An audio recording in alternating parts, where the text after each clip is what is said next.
Hey, all you Ethicuties and the 40% who have still not subscribed to the Ethicsverse, what's the matter with you? Welcome to the coolest place to be every Thursday at noon Eastern. If you're all about fixing our workplaces to fix our world, we got a huge treat for you today. We are talking about how we can become better buyers of software.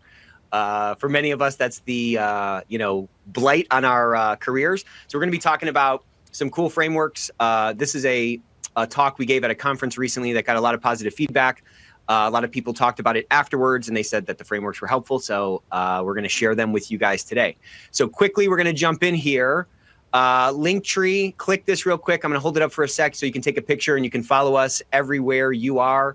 Our LinkedIn page is popping every single day. We're posting great content on there, great takeaways and clips from our Ethicsverse, new announcements of things coming out, new white papers. You know, we just love kind of flooding the market with good resources. So go ahead and click that. And our YouTube page is going nuts as well. You can see episodes of our podcast there. You also can see recordings of the Ethicsverse if you don't, if you like YouTube. Okay, so check that out. Also, Book Spotlight, you know, we love giving away books. Ethicsverse, Ethico is famous for our book giveaways. Readers are leaders, so we love giving away books. There's so many great books out there. Click this QR code if you want to see all the books that are part of the Ethico library. We're going to be updating that soon with a bunch more books. So if you get selected today, you don't have to take this book. You can. This is one of the ones that we offer. But this is Rupert Evell. I don't know if you guys follow him on LinkedIn. I would encourage you to pop that tab open right now and go follow him. This guy is absolutely brilliant. This book, Bootstrapping Ethics, is one of my favorites to come out over the last 12 months. A lot of great hacks in it. You know, many of us don't have the budget we need. We still have the same requirements on us. So there's a bunch of great hacks in here on how you can bootstrap your program to really drive that impact in the absence of the budget you hope you have. Guess how many we're giving away? We're giving away 5 because we love you. So keep those comments coming. Keep those conversations coming. Share your tips and your techniques. Buying software is such a big decision. It impacts so many people. Many of you have found some great hacks, so please do go ahead and share those. Some of you don't know what Ethico is. Ethico is the company that puts on the Ethicsverse every week. We help organizations engage people with their ethics and compliance program in order to find and reveal risk, categorize that risk, mitigate that risk, and ultimately to prove a demonstrably effective program. And we do that through a centralized case management system that handles investigations, that has all those workflows that can connect to your other systems and gives you those Power BI style analytics right there in the dashboard. You don't have to spend any time in Excel. So if you're not an Excel nerd like me, that might be music to your ears. I'm going to do a new thing today. I'm going to reach into the mailbag and I want to read an actual comment from a client. My health system has been using Ethico since 2006. I came into the picture in 2011. Since we've done requests for proposals because we're good stewards of our resources and want to ensure that we have the best products and services for the best price. Hands down, Ethico always comes out on top. How do you like that? Their hotline representatives are so well trained. They're almost attorneys and professional. And they pull the information we need for our investigations from often emotional and difficult callers. Our account reps are always amazing, as is their tech support. I highly recommend this company. Not my words. Those are words of a client. So thank you for sharing that. Check us out on G2.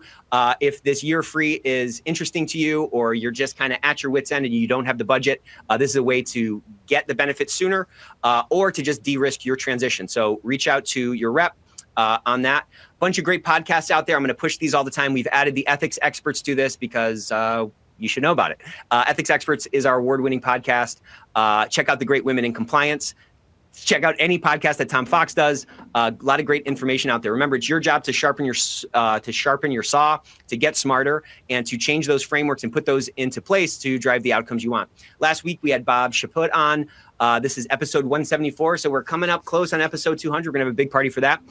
So check that episode out. And if you have not, we're going to keep pushing this survey. We need more feedback. We want this place to be valuable for you. We take very seriously the hour you spend with us. So good, bad, and different, good, bad, and ugly. Give us that feedback. Help us help you, okay? So fill that out, please. And we're going to be giving away some more prizes for respondents to that. So here's me. How's it going? I'm Nick Gallo. I'm Chief Servant of Ethico. I have a background in a bunch of different areas. But most recently, I am over the growth force at Ethico. That's over the sales team, over the marketing team, over the account management team. So in in running this, we've done some recent, some new certifications, some new learning for our team. And as we were going through this training, I just was thinking, man, this is such a valuable asset for the buyer as well. So we're going to be going through that today. So like I said, keep those questions coming. We have a bunch of great resources for you. Okay, you're going to die here. So look around on your console. There's a couple of cool links to get. One link is for a MEDDPIC buyer's guide. So you're going to want to download that. That's a quick set of questions for each of these MEDDPIC metrics. I know this sounds like Cyrillic to you probably right now, but we're going to get into that, and MEDDPIC will be your best friend by the end of this hour. So you can go ahead and download that. We also have a 150 question library to aid you in your buying process, whether you're on a discovery call or whether you're in the negotiation call or whether you need specific questions for a particular solution. There's 150 questions there for you to pull from and utilize. And then, of course, these slides will be available as well. Disclaimer. So we are a software company. We sell things aside from giving away books and so forth. So I guarantee you this is not going to be a sales pitch. Ethics, the Ethicsverse is a no pitch zone, as is our booth. And that's what Ethico has become famous for. There's a lot of smart people in this industry. You don't need me to sell to you. But if anyone's uncomfortable with that, hit the bricks. Okay, just kidding. Stay, but here we go. So here's our agenda. We're going to talk about the compliance officer's dilemma. We're going to talk a little bit about this thing that we're all trying to avoid, which is the delayed value scenario. That's when we have a lot of egg on our face. We're going to talk about how the SaaS buying process has become so much more challenging over the last 5 to 7 years. And then we're going to introduce the MEDDPIC buying framework. You guys are going to absolutely love this. And then we're going to talk about, okay, cool. Here's the framework. Now, how do we secure approval? How do we persuade internal stakeholders? If you've ever gone through a deal, right? You've ever found a piece of software or found something that you need for your program, and in your mind, you're like, this is smooth sailing, and you're pushing forward, and right as you hit the finish line, an impediment comes in, or somebody comes in and knocks the apple cart over. This section is really going to help you avoid those kinds of situations in the future. Then we're going to talk about driving an ideal sales and buying process. We're going to talk about some ways that you can exhibit higher agency in this process to create the circumstances for success that you need that are going to increase the odds that this endeavor is successful. And then finally, we're going to talk about driving a smooth implementation. So we got a lot to cover. There's like 100 slides here. I'm definitely going to go fast. So if you thought I talked fast before, buckle up, okay? Here are our learning objectives. We want to understand the unique challenges that we face when trying to buy technology. We want to get some insights into the SaaS sales process from a vendor's perspective. If you can get a little peek behind the curtain, you're going to get some good clues on how you can navigate that better and how you can really utilize whoever, whatever rep you're dealing with, how you can utilize them to increase the odds of your own success, okay? And then we're going to acquire some proven tactics for persuading internal sales holders to drive that smoother implementation, okay? So let's dive in. Here we go. The compliance officer's dilemma. What is this? Well, we so often have limited resources and limited visibility. We're often viewed as a cost center instead of a strategic enabler within our organization. And navigating a complex, regulatory landscape and trying to marry that with the lived employee experience in order to create the foundation for sustained business outperformance is a difficult, thing to do.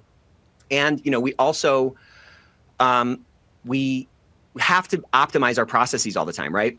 We have an ideal, we have a vision for the future that we want to achieve. That perfection, while probably unattainable, we want to continue to pursue that, right, in a continuous improvement mode. And so there's a lot of stuff flying around. There's a lot of dynamics that we have to navigate through in order to be successful. So how do we overcome this? And we're starting real high, and then we're going to get down to some real details here. So the first thing you need to do to overcome the compliance officer's dilemma is set a clear vision. And the more clear of a vision for the future that you can set, the higher your odds are of achieving that. It's not just a title change. It's the entire vibe of what that vision is. It's the way that you interact. It's the way that you're viewed from the organization. It's the way the organization interacts with your program. Those are all aspects and facets of your vision that you have to get dialed in if you're ever going to achieve those. The next thing you need to do to help unearth or help shed this reputation that can really be a headwind to getting done what you need to get done is to start building authentic relationships with people, right? Everybody has their own jobs to do. Everybody has their own set of KPIs and OKRs and bosses and pressures and so forth. So when we can come in as a helpful person to really understand, empathize with somebody's situation and build that relationship in an organic way, that unlocks a lot of potential impact and a lot of potential value for our jobs. Collaborating with other functions and sharing resources and help is critical. Our industry is swinging, the pendulum's swinging, right? It's swung this way, and there's a bunch of siloization in our industry that's translated into siloed departments and so forth. We have to take the opportunity to knock those walls down and collaborate more. Many times there are other budgets that you can tap into to get done what you need to get done. It's going to take a little bit of work. And again, it goes back to not only that vision, but those relationships in order to grease those skids and move things along. And finally, keep learning. The more frameworks, the more you can get into your brain, the more your magical golden brain will be able to, bounce those things together to come up with new answers and new combinations. So keep in mind, keep continuing to learn, continuing to come to the Ethicsverse, watching podcasts, things like that are going to be critical. And then again, here you go. This is your final tip. Talk to your network. Again, we say this every single week. Your network is your net worth. We are in an extremely interesting industry that's highly, highly collegial. You have to take advantage of that. You have to use whatever you got right now to get the outcome you're looking for. So using that network, building those relationships, and having candid conversations about experiences people have had or tips that they have can really do a lot to help us. So what's this delayed value scenario that everybody hates and that we're all trying to avoid like the plague? This is a situation where essentially the value you think you're going to get from this particular investment or from this tool comes way later than you were expecting. So that's not a good scenario, right? Especially when you've had to go out on a limb in a certain case and, vouch for a solution or something. When that delayed value scenario happens, it's not just a sort of a dollars and cents ROI reduction. It's also kind of a personal brand reduction potentially. We also want to talk about, and this can happen for a lot of different factors. It can happen because we didn't plan it right, because we didn't drive that process forward. Maybe we didn't have the right resources from an assessment standpoint, like as we're assessing different tools, or maybe on the implementation standpoint. And there's so many challenges in moving. Like anytime you've moved houses, I'm sure you've had to run to Lowe's more times than you planned, right? So there's always unexpected things. So the more we can do to pull forward challenges, and the more we can do to get actual clarity, the better. Okay, this can lead also to stakeholders' frustration. It can have other departments frustrated with you. It can drive reduced adoption, right? I mean, we've all seen this. We've all lived through this. And it also can make, again, back to that brand or that reputation issue or that credibility issue, it can make it harder for you to get what you need in the future. So how do we avoid a delayed value scenario? I think the first thing we have to do is we have to set realistic expectations, both on a time to value perspective and an ROI perspective. If you get out over your skis and you tell too big of a story or you're too aggressive, you're really just pushing a problem out into the future. So getting that clear, and that's really what all today is about. We need to get better clarity. We need to get better clarity on this, the dynamics we're navigating through on our side. And we need better clarity on whatever tool we're looking at, to make sure that we get the right decision. For what it's worth, this is the framework that I use and that our team uses internally when we are buying software as well, because software buying is like a total pain in the neck, to me. Okay. And I sell it. So how do you like that? Develop a phased implementation approach that prioritizes quick wins and incremental value. Again, remember, there's always two games we're playing. We have an internal game and an external game. Our internal game is we want to make sure that we get the right tools so that we can do our job and we can make the impact we want. But there's also this external view of what we're doing. And we need to make sure that we're closing the loop there and we're maintaining the right, reputation in our organization. When we can get quick wins, when we can show some of that incremental value creation, that helps with a lot of that external view of what we're doing. Allocating sufficient resources and budget to support the implementation. I'm telling you, the more just like in college, the more work you did up front, the better you did on the test. The more work you do up front from an implementation perspective to get that thing really set up how you want, is going to be worthwhile, but it takes a little bit of extra work. And then regular checkpoints to make sure that any potential roadblocks are identified early and you're talking about it, whether it's an elephant in the room or it's a little nit. You want to make sure that these things are rising to the surface so that you can, extinguish them just like everything else. Okay, so why is the SaaS buying process so challenging? Well, here's a little peek behind the curtain. You're going to see that behind the curtain, it's just it's not the Great and Powerful Oz. It's just a guy behind a machine, okay? Challenging the SaaS buying process. So why is it so challenging? Well, first of all, it's crowded and complex, right? There's a lot of providers for all of this stuff. There's a ton of money out there. We're in sort of this, we're kind of in this chapter of, startups being in vogue. Everybody is jumping into this industry, particularly because it's such an attractive industry. There is a secular change. There's a secular shift around how we are viewed, and that's going to continue over the next 2 years.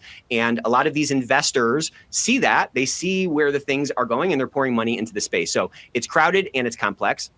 It's hard to decipher marketing claims, right? It's very easy to go on Canva and make a nice ad. It's very easy to chat GPT the right words in an ad. It's hard to verify those things. Many times it's a bunch of words and you don't know whether the car drives well or not until you've inked the contract and you're already using the tool.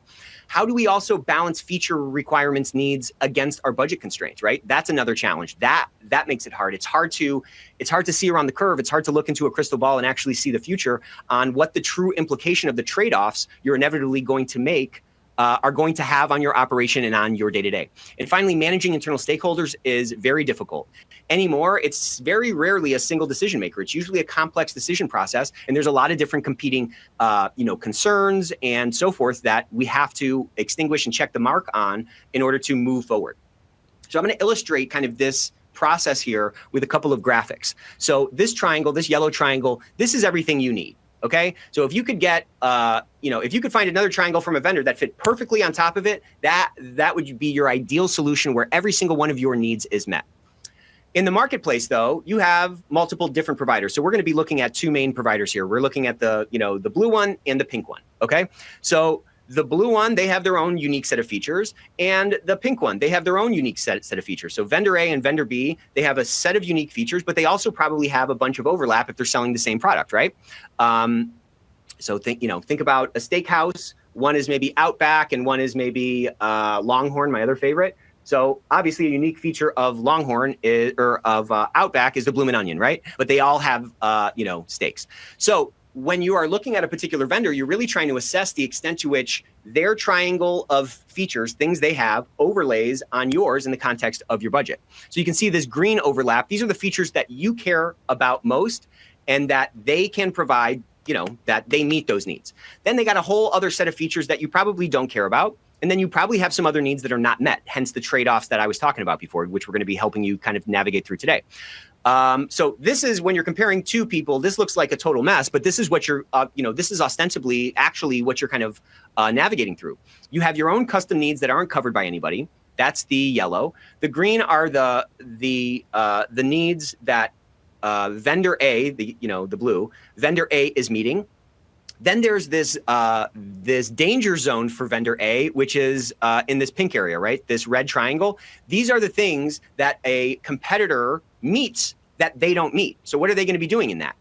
This speaks back to why this is such a complex, hard process. They're going to be saying, oh, you don't need that. You shouldn't care about that. You should care about this. So it's very difficult to kind of navigate through that. And then we got some stuff on the bottom that are the unique identifiers for vendor A, and then the useless, non-threat, unique features that vendor B has that vendor A is not concerned about, okay? So if that was confusing, watch it back on YouTube. Just kidding. Okay, so obviously in this kind of a scenario, this is easy, right? I'm in yellow. Blue overlaps me 95%. The pink one is overlapping me, less than 30%. I have an obvious choice here. Obviously, I should go with vendor A or that blue triangle, right? Because the overlap is so much more, all else equal. In most cases, though, it seems to feel like this, where I'm like, should I pick, this one or this one? They both seem very much the same. So that makes it extremely difficult to navigate through and make those decisions. And many times you're signing a contract for several years. This thing kind of becomes your reality. So I understand, I can empathize with the anxiety around it. I can empathize for sure. If you think the compliance space is bad, take a look at the marketing and sales technology space. There's 1,000 of these triangles and they all kind of look the same. So I can appreciate the difficulty in it. And I think this framework is really going to help a lot. So when you are navigating through this, here are some tips to help navigate through these overlapping triangles and assessing the extent to which they meet your needs. You have to conduct thorough market research. There are great providers out there, third parties that talk about different providers. You should have 1,000 friends from the Ethicsverse now that you can reach out to and do some of your own research. And you can check sites like G2, which is essentially Angie's List for software providers, to see actual verified comments from other users of these various different tools. You have to do that thorough market research. Keep very clear your requirements. You have to prioritize those requirements because you're not going to be able to get them all. It's like buying a house, right? You need price, you need location, and you like the house or whatever that is.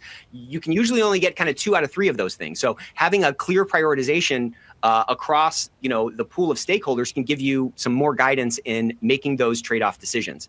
Having a structured evaluation process, this can be something as simple as having the people on your team go to these demos and rate them on 1 to 5 across a number of criteria. The name of the game here is not necessarily the score. The name of the game is the conversation that comes after the scoring to really see what people keyed in on and what their main concerns are. Getting, again, more clarity is going to be your friend. This is a game of clarity. And involving stakeholders sooner rather than later is the name of the game.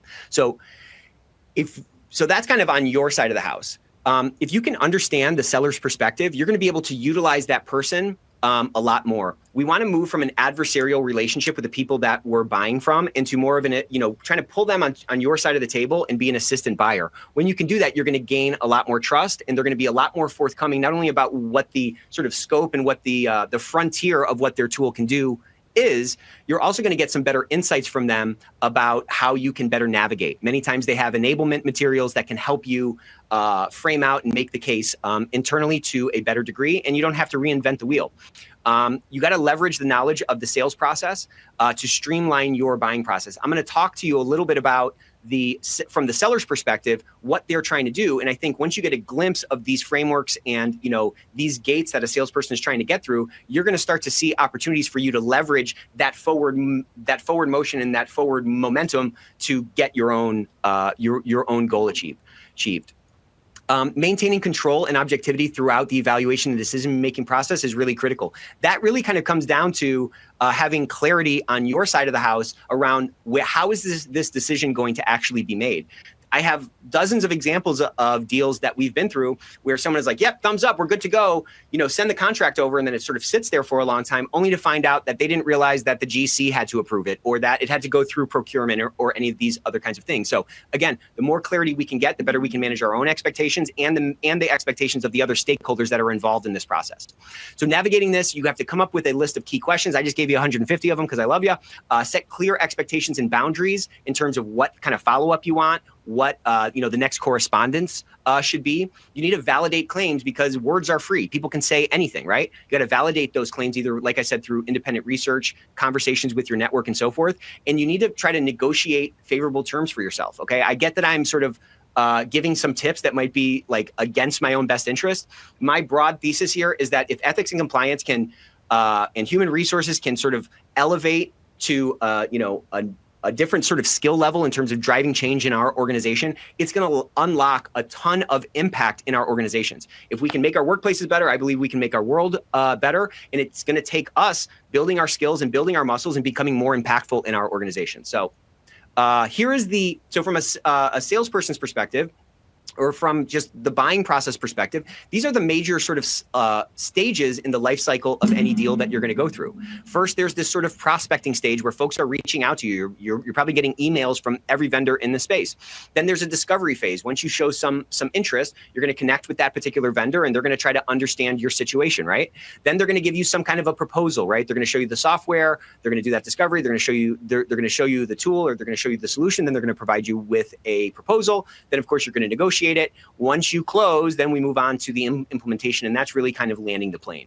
So there are different sort of tactics and skills that are necessary at these different points, and there's different bits of information that you need to pull out of these different points in order to craft, the dish that you want, the outcome that you're really looking for. So here's a little glimpse of a sales process cheat sheet. This is from within our organization. Obviously, a lot of it is blanked out because it's proprietary and so forth, but I just want to give you a glimpse of like how a sales team or how an individual sales rep that you might be dealing with for policy management or learning or whatever you might be looking at They have a similar guide like this, I'm sure, about what needs to be achieved at each one of these stages. They have certain KPIs that need to be achieved at each one of these stages. There are certain bits of information that they need to gather in order to assess whether this is a real deal. Is this somebody who's just sort of window shopping? Right? They have their own families to support and so forth. So there's a lot of structure that happens sort of behind the scenes, and that's on the vendor side. If we just had a modicum of that kind of structure on the buying side, these deals would go so much faster. We would get out of the mud, and we could avoid these teeth pulling exercises that buying software sometimes feels like. Oh, Wendy has a great comment. Let me try to find it here. Wendy, love you, Wendy. If you have the means, I highly recommend leveraging your procurement department, so smart, when conducting RFPs for SaaS and other vendors. They can help identify if you already have something that will work for you. Phenomenal point. Many times there's duplicative tools within an organization, and they'll likely manage the contract negotiations along with legal. So you can maintain a positive relationship with your customer experience manager within the vendor organization. So smart, right? You can let procurement be the bad guy, okay? So there's a lot going on behind the scenes. Round of applause for Wendy. Always fire comments from Wendy. Thank you so much. So that's what's happening on the vendor side, on that salesperson side. They have these pressures. They have to check these boxes to move things forward, to keep their pipeline clean and assess where they should be spending their time and so forth. Again, if you understand and you can empathize with your adversary, you can more easily pull them to your side of the table to be that assistant buyer and be a tool for you, okay? That's what the name of the game is. So how do we do that? We have to get a clear timeline from folks. We need to assign clear roles and responsibilities to our internal team members. Is someone going to go on every single demo? Is someone going to handle all the follow-up and the scheduling? Try to designate certain parties to run those different aspects of the screening process. Status reports weekly, every couple of weeks are critical, because these things can start to sit, especially as we start getting toward the summertime. All this stuff kind of takes longer than we think. So anything we can do to shave some of that time off and drive a higher likelihood of the outcome we want occurring, that, the better. Celebrating milestones. Again, think about your role as a leader. You're bringing, this might be a change that you've initiated, a change that requires a bunch of participation from other stakeholders in the organization. You have to celebrate those wins along the way. Okay, cool, we picked a vendor. Okay, cool, we got done with negotiations. Okay, cool, everybody, thank you so much for your help. We just inked it. We're going to start our kickoff call next week. You have to give those checkpoints along the way so people can see that progress is being made, and that their efforts are having some kind of an impact. And again, if you can understand the process from your counterpart's perspective, I said this a couple of times, it will really help you utilize that person, or use that person, if you want to get Machiavellian about it, to get what you want done better. Okay, diving into the MEDDPIC buying framework. You guys are absolutely going to love this. So what is MEDDPIC? This is an acronym that they figured out a way to make it phonetic, okay? So MEDDPIC just means these are all the things that you need to get clarity on in order to increase the likelihood of your deal getting done. How many times have you gone through an entire, this happens all the time. I'm sure some of you guys can empathize with this. You go again through this whole process only to get to the end and then say, you know what, we have to kick this to next year. We need to delay this. Things have been reprioritized. I get the sunk cost fallacy. It doesn't mean that doesn't sort of still sting, all that wasted time that you've already spent. So the more clarity we can get, the more we can, as software buyers, assess where we should be putting our efforts and what likely impediments we're going to get. So the first M is for metrics, or the only M, I guess. Metrics. This is a clear and measurable success criteria for the project. If you're getting a new learning tool, how are you going to know if that's working? Let me do it in a weight loss analogy. If you are going to go to Jenny Craig, how do you know if that was a good investment? Well, you're probably going to say, oh, the scale is going to move, or I'll be able to fit into, some clothes that I used to be able to fit into. What is that metric that's going to determine success? You should have one. That's going to help you communicate to other stakeholders who are not as close to this thing and get them to understand more quickly what impact this is likely going to have. The economic buyer, this is the key decision maker. So maybe this is the CFO, maybe this is you as the leader of the initiative or of the department. Who actually controls the budget, and who, when it comes down to it, can veto it? That's another way to look at it. The decision criteria. How are you assessing this stuff? What are you really looking for? What are the factors that are going to drive your final selection? If you can have those dialed in versus sort of, look, if you've ever gone to the grocery store without a list, you just kind of wander around, and if you're hungry, you're going to buy a bunch of stuff. Your decision criteria for what you buy is not established. If, however, you're going with a list, that decision criteria is already established, and that will guide you through that process and kind of keep you closer to budget. I can keep going. Decision process. How does the process actually work? many times we're not buying software constantly, right? So many times we're in an organization, it might be the first time you've bought software in that organization. Getting some clarity and understanding, to Wendy's point, even understanding what else is out there and what you can leverage and how this process is actually going to work in your organization can save you a ton of time and a ton of headaches. The paper process, how does the back and forth with legal go, right? Like, how long does that typically take? These are all things that are going to give you, added clarity for getting this thing finally done. This is a big one. What are the implications of this decision? If you make this decision, how is your life going to change? How is the impact of your organization, or how is your impact to the organization going to change? How is your team's life or the way you do your work going to change? Understanding the implications of that future state and being able to articulate them in small bullets, again, makes it so much easier to frame out the value of the tool to other stakeholders whose endorsement you might need to increase the likelihood of success for the project. And finally, the champion. You may be the champion for that particular tool. You may need other champions in other departments. Having a sense of who these champions are and who you can get on your side in order to drive this change forward is very, very critical. I'm just telling you, most of us go through this. And again, like, I've bought dozens of pieces of software without using this. Since I've started using it, they just go faster. We stay within budget. The implementation goes faster. We can rule people out a lot quicker. It's just so much more efficient and effective. It's really changed a lot for me, in particular. Okay, so what's the importance of MEDDPIC? First, it provides a structure. It gives us a paint by numbers. It's like a coloring book. It's a paint by numbers thing. We can fill in these gaps to try to get this clarity. And you can look at your MEDDPIC sheet if you use this guide that we gave you, and you can say, okay, you know what? I really need some more clarity around this paper process, because I would hate to be planning my Q4 and that get pushed, a couple of weeks and throw that off because the paper process takes longer than I think. Talking to other people in the organization and getting that understanding is really going to unlock a lot for you. Gathering and communicating key information, whether those are status updates along the way, whether those are benchmark reports or blogs or whatever, to help, again, show the impact is critical. And ensuring that you have alignment between the buyers and the seller solution, right? Ensuring that the extent to which the blue triangle overlaps with the yellow triangle is actually like the level of overlap you're going to experience, right? It's terrible when you think, oh, it's a perfect match, and then you get in there and it's not even close, right? And then how can you surface and address potential obstacles early? This is your process. You're driving the train, or you're driving the car. It's on you to get these things done. And the more clarity you can get, the better the impact you're ultimately going to have. So how do you apply this framework? You can use the framework to guide the initial research or the vendor shortlisting. You can give this information to the vendor. I do. When I'm talking in a discovery call, I try to give all the MEDDPIC information to the vendor, because it's going to help them get this done quicker and help us all kind of collaborate and see around the curve and craft a solution that's actually going to work. Look, I get it, right? We call them adversaries for a reason. We call the person on the other side of the table an adversary for a reason, because there's a bunch of information asymmetry. They know where the bodies are buried. They know the true limitations of our software. We know our budget. We don't want to share those kinds of things. And so this information asymmetry on either side of this adversarial conversation ends up leading to kind of playing a game of poker. There's no risk in it. There's no risk in me sharing my decision-making process with someone else. In fact, it's going to help them. It's going to help build more trust, and ultimately, in my experience, has provided a lot more transparency to me about the bounds of the tool, what can actually get done and what can't. So sharing that information can help them tailor their approach and really help you see around the curve, because again, they're doing this all the time, right? It can help you mitigate some risks and challenges in the buying process. And it can help you really refine your assessment. The sooner we can eliminate surprises, the better. Okay, so let's dive into metrics. Metrics is the first letter here, and this is clear and measurable. What is the clear and measurable success criteria for the buyer?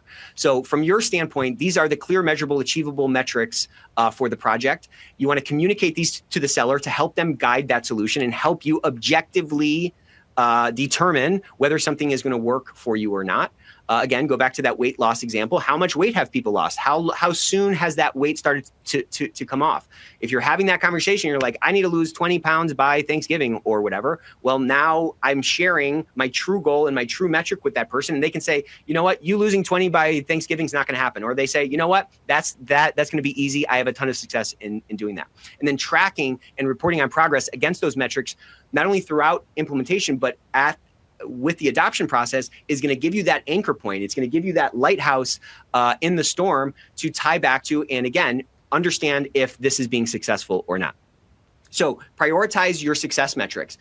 It's not going to be 30 things that move. Remember the Pareto, remember the Pareto principle, the 80-20 rule. You probably have 5 different, dials on your dashboard when you're driving. You probably spend 80% of your time looking at one, which is the speedometer. What is the speedometer for this idea? Align these with the overall business objectives. Remember, if you can't tie what you're doing to what the business cares about or what the CEO cares about or what those top level OKRs are, the odds of you getting what you need are going to be a little bit lower. When you can tie and resonate with those broader level objectives, it really does unlock a lot. It helps, again, frame out from an external stakeholder perspective, the impact that what you're doing, the impact that that's going to have. So establishing targets for each metric, again, SMART goals are very critical and smart to use here. And holding sellers accountable for delivering on promises and metrics and outcomes. If somebody is telling you, hey, I'm going to lose you, I'm going to help you lose 20 pounds by Thanksgiving, and you haven't lost a pound, and it's, we're getting toward November, you got to hold folks accountable for that because it's your outcome that we're talking about.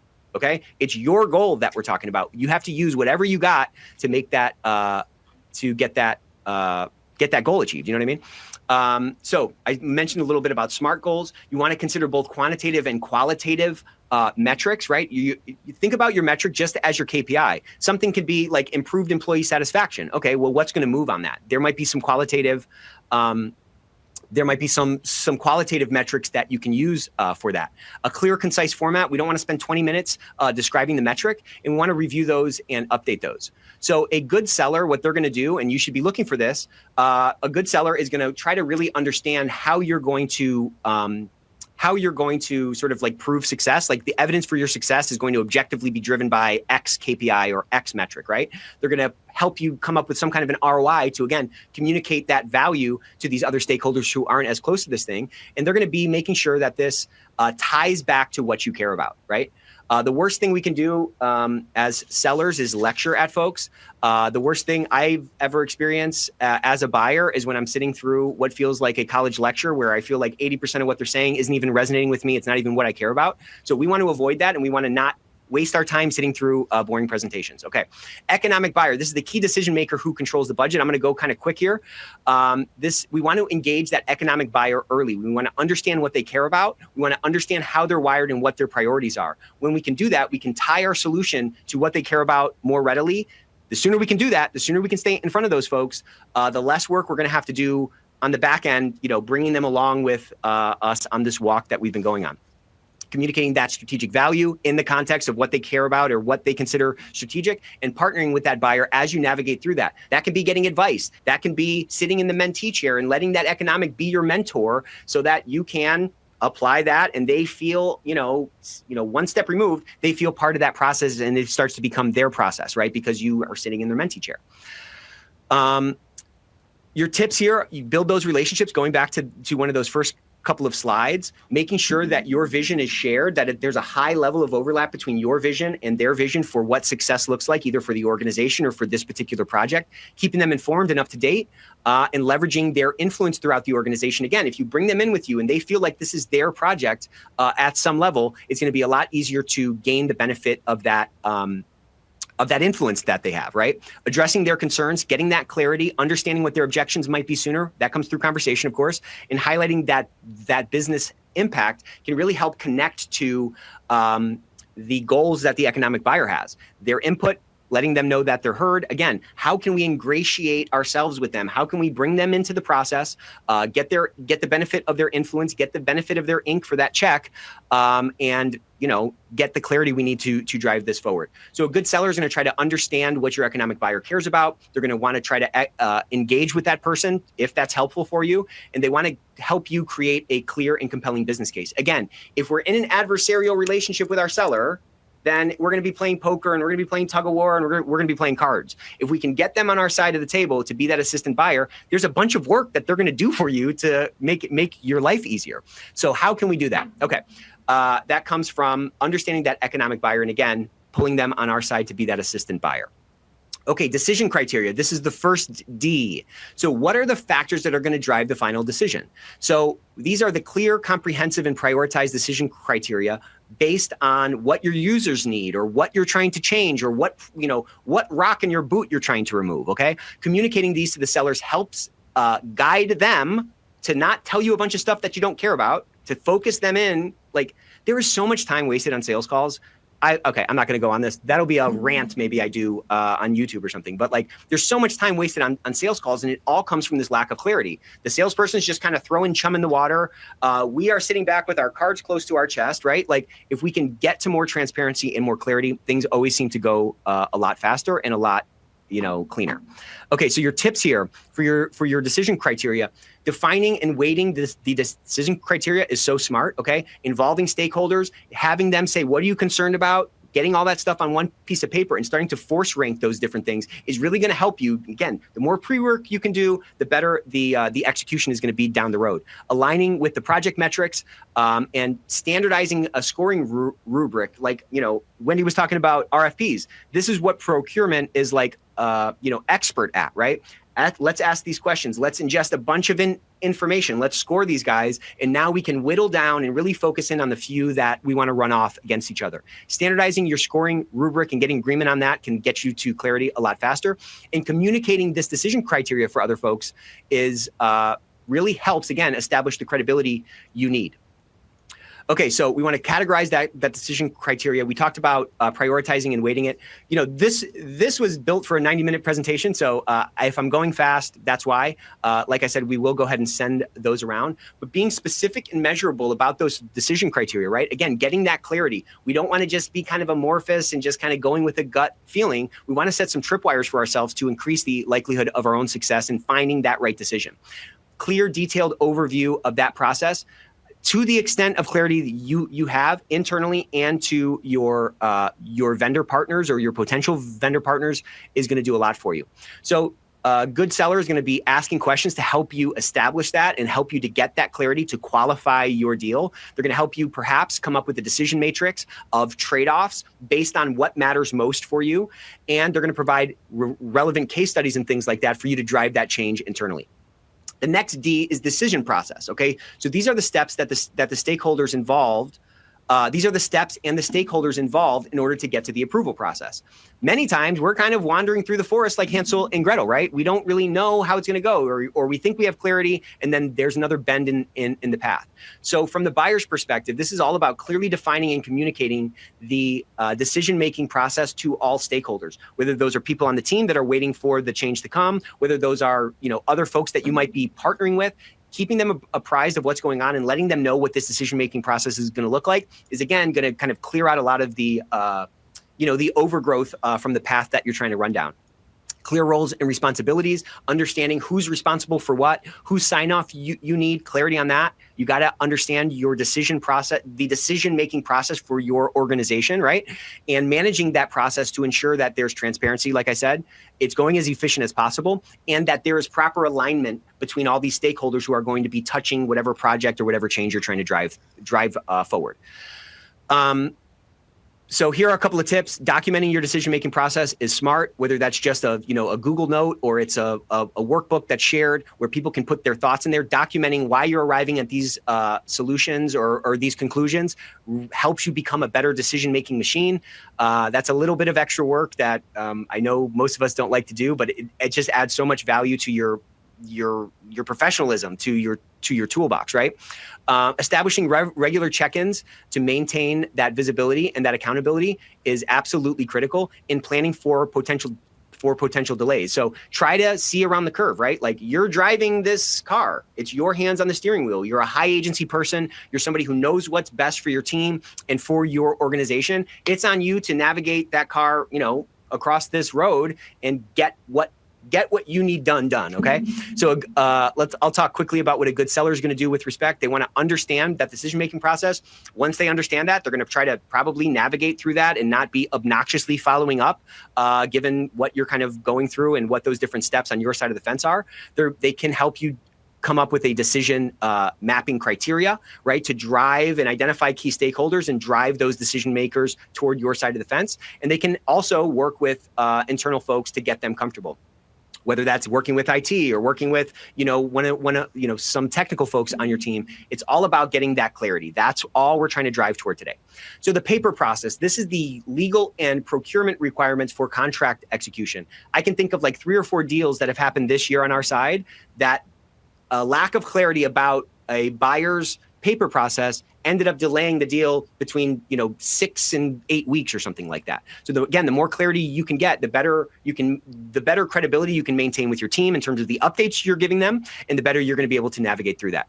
So this is engaging legal, procurement, and other stakeholders early in the buying process to get a sense from them. Is there something that procurement has, to Wendy's point? Is there something procurement has that you can leverage?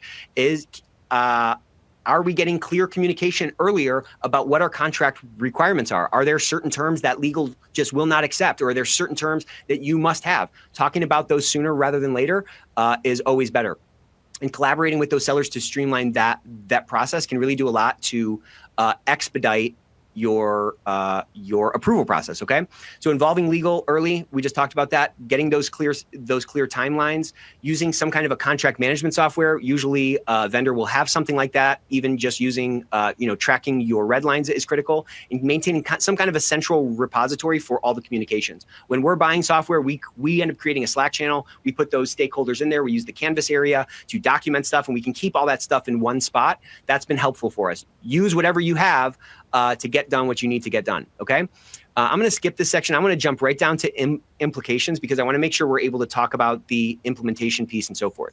So what is implications? This is the impact and the value of the solution to your organization. When sometimes we know there's something wrong and we have to fix it, but it's hard to sometimes see the future, and it's hard to see how things are going to actually change. Being able to articulate those implications of the change sooner helps us to really identify the value and articulate that value in a more compelling way.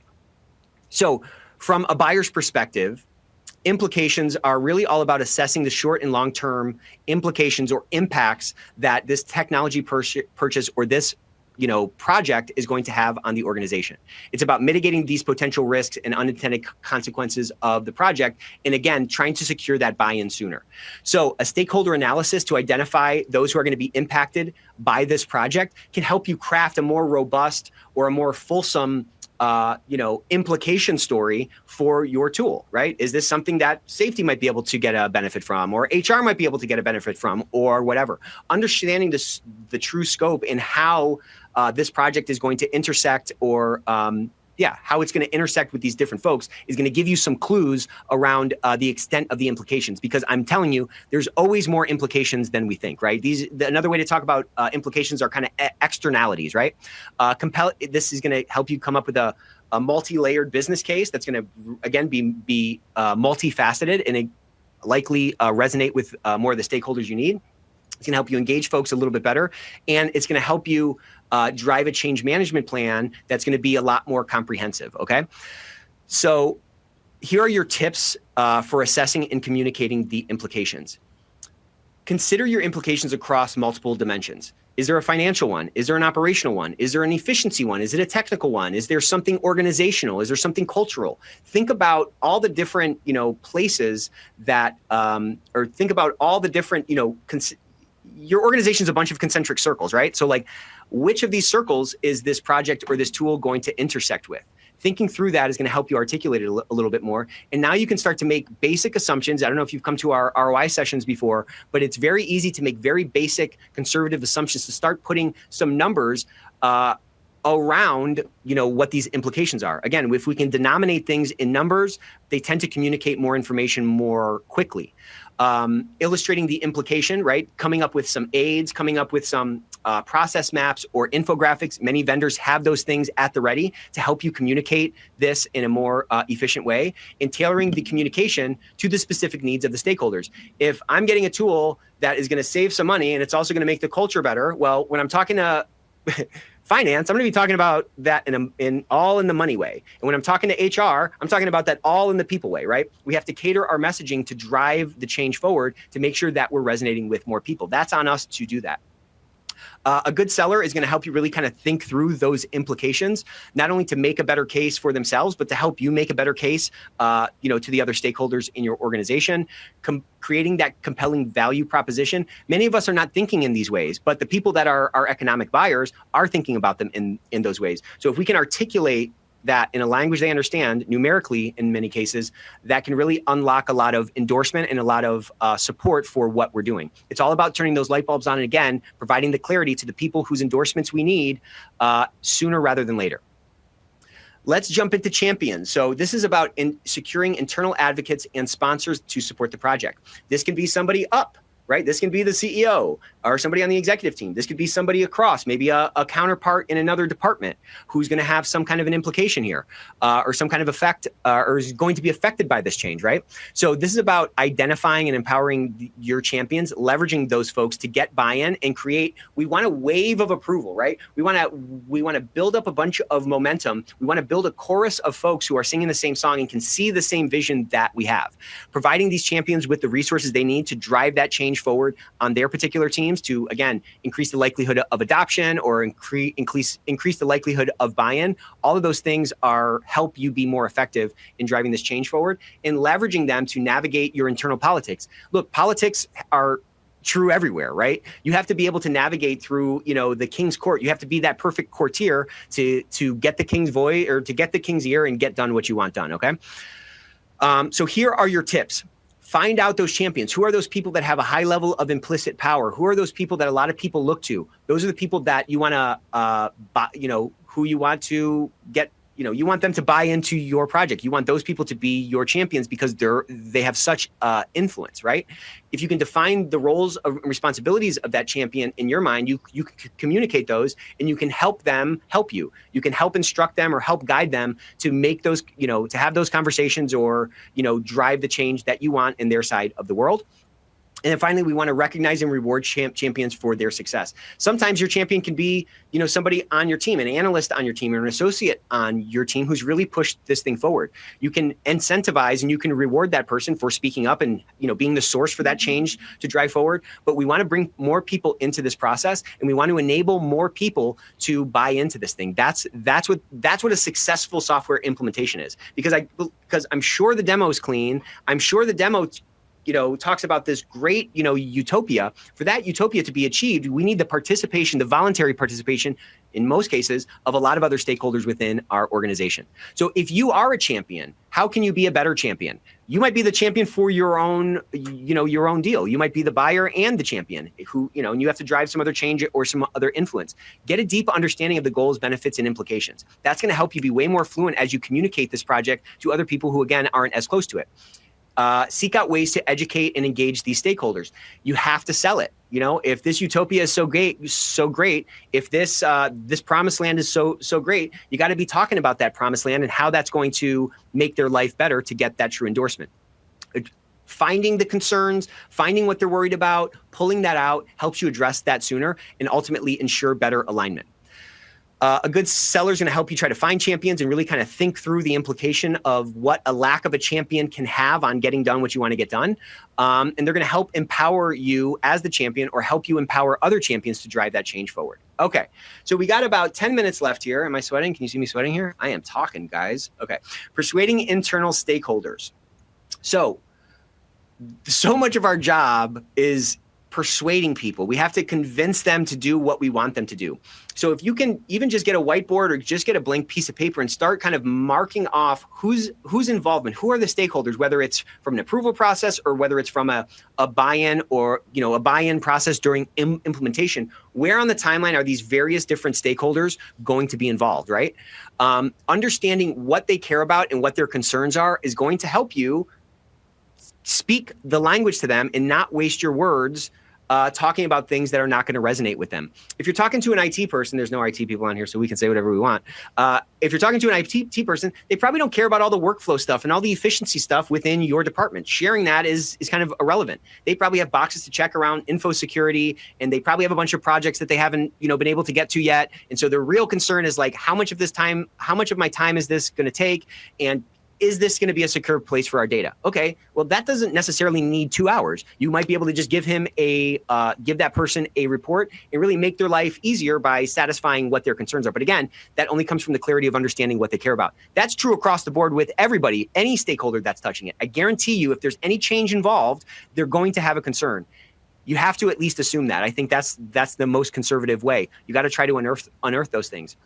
And then again, back to that targeted messaging. The way I talk about the solution to an IT person is going to be very different than I talk about it to, I don't know, somebody on my team or somebody in, my sister or, department or whatever. So when we're persuading internal stakeholders, we have to have a mix of data, case studies, stories, benchmarking, right? Like everyone resonates with a different sort of persuasion style, right? Some people are all database. Some people want to hear a story. So the more we can tune into folks, and the more arrows we can put in our quiver, the more of a compelling business case we're able to make. So highlighting the risks and costs is critical. We don't want to come in like it's not believable when we say it's perfect, there's not going to be any problems. That's a low credibility statement. So we want to be able to talk about the risks and costs, and we want to be able to talk about those in a balanced way. And once those costs and risks are identified, you want to be able to also communicate what things you've put in place, whether those are tripwires or those are controls or those are structure, maybe that's some structuring, some things that you've put in place in order to try to mitigate those potential risks that you've identified, okay? And then leveraging those stakeholders. Again, if we can get a bunch of people singing a similar song, the odds of someone learning that song is going to be a lot higher. So when it comes down to securing approval, you got to start early. You got to have those tough conversations early. You got to be proactive. You also have to listen actively, because people give you a lot of clues in terms of what they are most concerned about.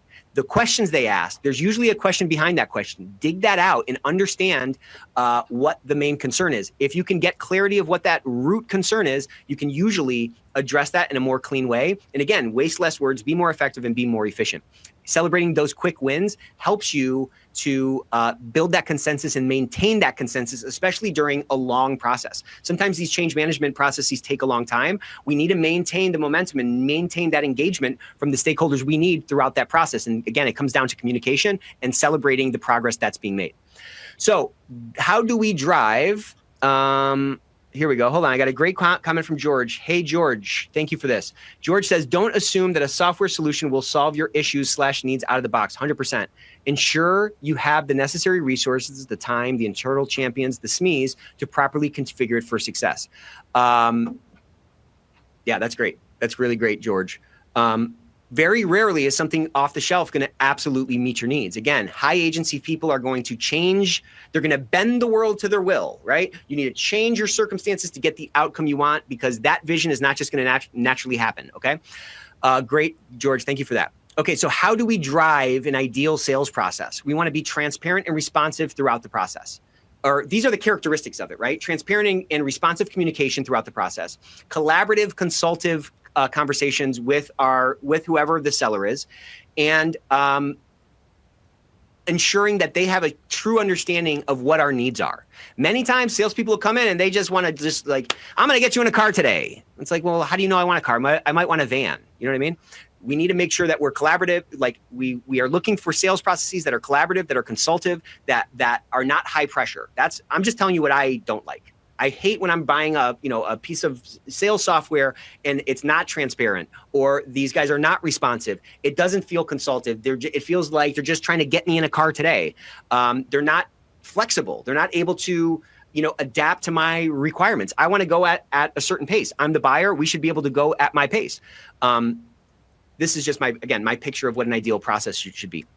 The proactive sharing of relevant information and best practices. I want to be doing business with somebody who's giving me value, whether or not I do business with them. I want somebody who is going to give me the information and the insights that are going to help me optimize my stuff today, irrespective of whether or not I end up going with them. Those are the type of people I personally like to do business with. And consistent and reliable follow through on commitments and deliverables is what I'm super keyed in on. Look, all these things are expensive. Meetings are expensive, right? An implementation that doesn't go right, or buying a piece of software that doesn't end up working, that you're locked into for 2 or 3 years, all those things are very, very expensive. And so the sooner I can see some red flags, the sooner I can avoid potentially bad situations. So what are some of those red flags, and what are some countermeasures that we can employ in order to balance out? I'm probably going to go a couple minutes longer here. So if you guys got to drop off, you can check the replay on YouTube and stuff like that. But I promise I won't go too long. So escalating concerns to senior leadership, if you see a red flag, is critical. If you like a company and you don't like the salesperson, get a different salesperson. Get what you want. Get what you need. You're a high agency person. This is your life to live. You got the one life to live. Make it be what you want it to be, you know? Pressure tactics and unrealistic promises from vendors, that's a massive red flag. So if somebody's like, I got everything you need on the first jump, they clearly don't have any desire to even understand what your circumstance are. The odds of you getting a bad solution are a lot higher there, okay?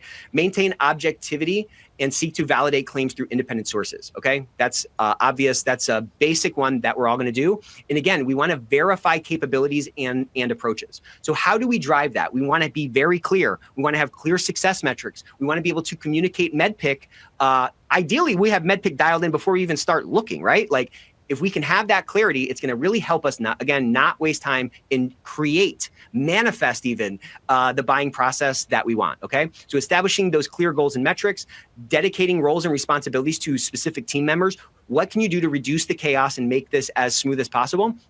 And then again, even if it's a high level project plan of like, we're going to look for we're going to spend a quarter looking for something. We're going to narrow it down over the next 2 weeks. And by the end of this month, we want to make our decision. A simple sketch like that is going to help you stay on track and continue to build the momentum or maintain the momentum you need in order to hit those deadlines. So conducting thorough objective evaluation of vendors, critical. Check out G2, talk to your friends, understand what is out there and understand what's wrong, right? Think about the kind of questions you're asking. Do you like them? That's a yes or no question. A better question is, what's your biggest frustration with them? You're going to have a frustration with every single vendor because there's nothing off the shelf that's going to actually meet you or meet all of your needs, right? Like that's a very low likelihood that there's some triangle out there that is the exact scope of your own triangle. So there's always going to be those kinds of trade-offs. And driving a successful buying process is about getting the terms you need. Solve for your outcome, okay? So holding regular status meetings, whether that's with the implementation team or whether that's with your seller or whether that's even just, you know, an update to that Slack channel that you created. Tracking your progress in a spreadsheet, or even if you have Monday.com, creating a little Monday for that is smart. Communicating proactively. If you get a sniff of anything, if you have a concern about anything, you got to raise that because that's on you. You're in the midst of a diligence process. So anything that is, triggering you, that's your subconscious noticing something. You have to honor that and you have to bottom that out and close the loop on it. Because the worst thing is when you're, 2 or 3 months into a new tool and you're like, oh my gosh, man, I saw that red flag, 3 months ago before we signed with these guys. So with respect to smooth implementations, implementation plans are critical. Do you have clarity on whose involvement you need? Do you have dedicated resources? Do you have a project manager, or is there somebody on a different team, IT, whatever, who can help with that implementation? How can you establish that clear governance structure to resolve issues during implementation sooner? Is that going to the implementation team's boss? Is that going to the leader of the company, right? What do you need to do, and what channels do you need to have established in order to see around the curve and put out fires before they turn into raging infernos? Collaborating with the implementation team, kickoff calls, and trying to get clarity. If you have a question, I don't want you ever to feel stupid in any sales process for asking it, okay?